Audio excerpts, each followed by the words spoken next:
Infinite Warfare just recently came out with a brand new game mode called Gesture Warfare. I haven't had the chance to play Infinite Warfare in almost an entire month for a variety of reasons, so it was a welcome surprise to see this new addition when I finally got to sit down and play it.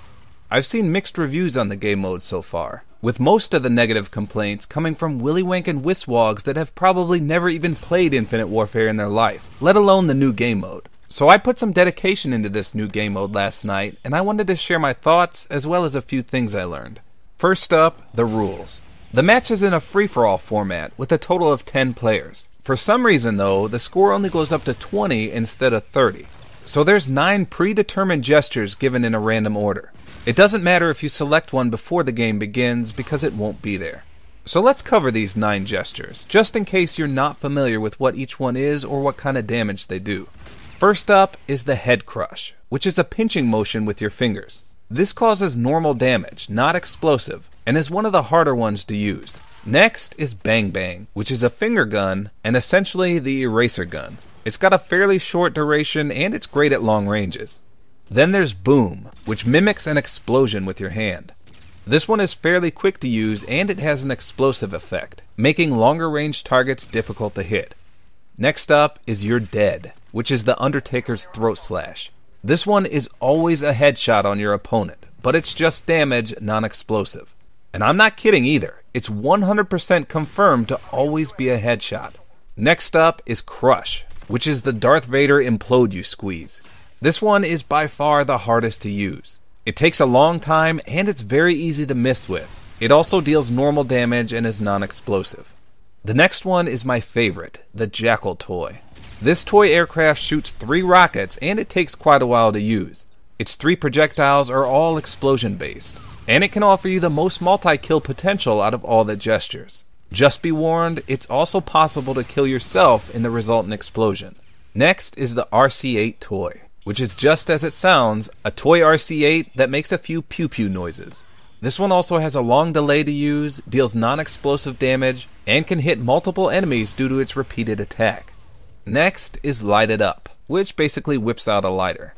This is very similar to the boom one, in that it's fairly quick and it causes a blast radius effect.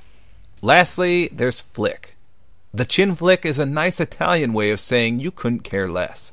This one spews out a gravity vortex gun blast, and this is more or less your specialist weapon in this game mode. What I mean is, you can only use this gesture once, and then you lose it. Unlike every other gesture where you have to get a kill to rotate to the next one, the moment you use Flick, it's gone. So when you see the icon for Flick coming up, use it wisely, because even if you miss, it's gone. So to activate these gestures, you either hit the left on the D-pad or the tactical grenade button. I found it much easier to use the tactical grenade button myself, but to each their own.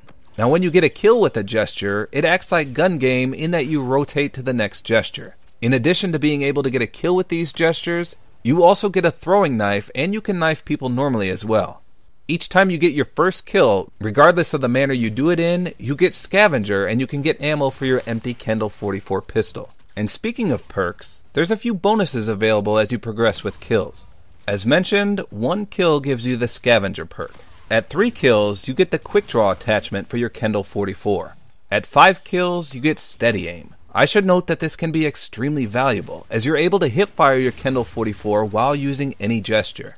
Finally, upon getting 7 kills, you get the specialist bonus.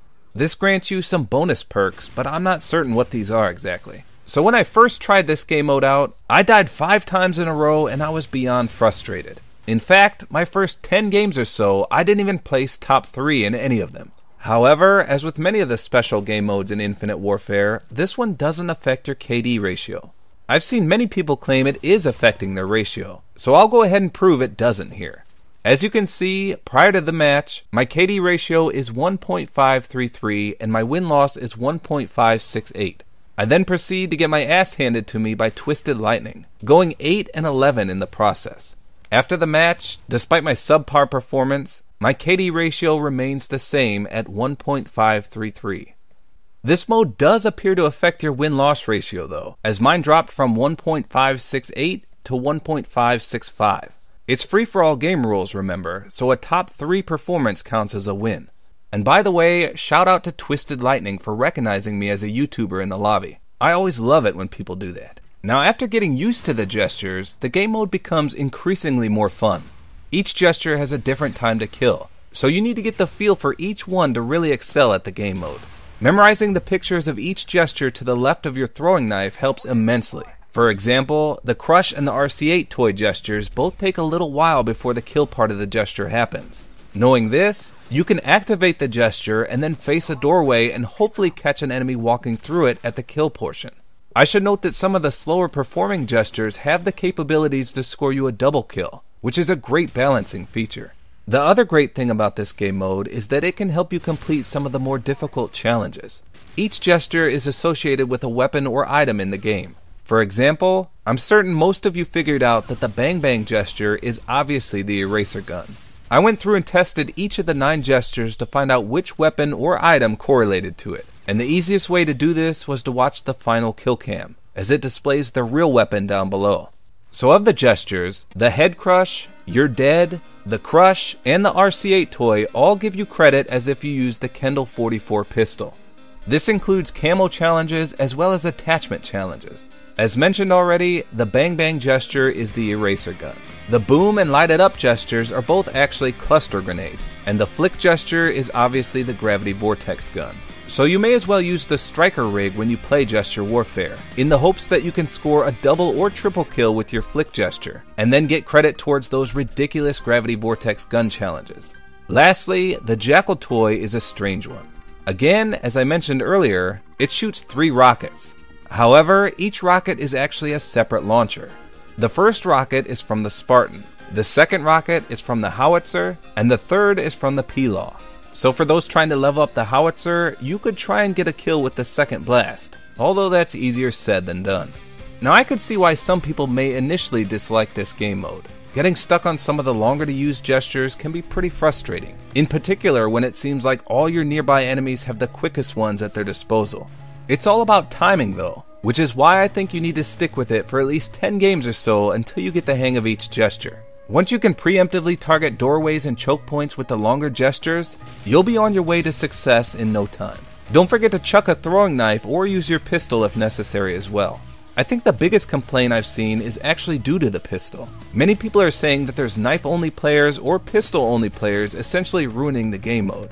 However, I've played this game mode for a good 6 hours now, and I can't recall dying to the pistol much at all, let alone repeatedly throughout the same game.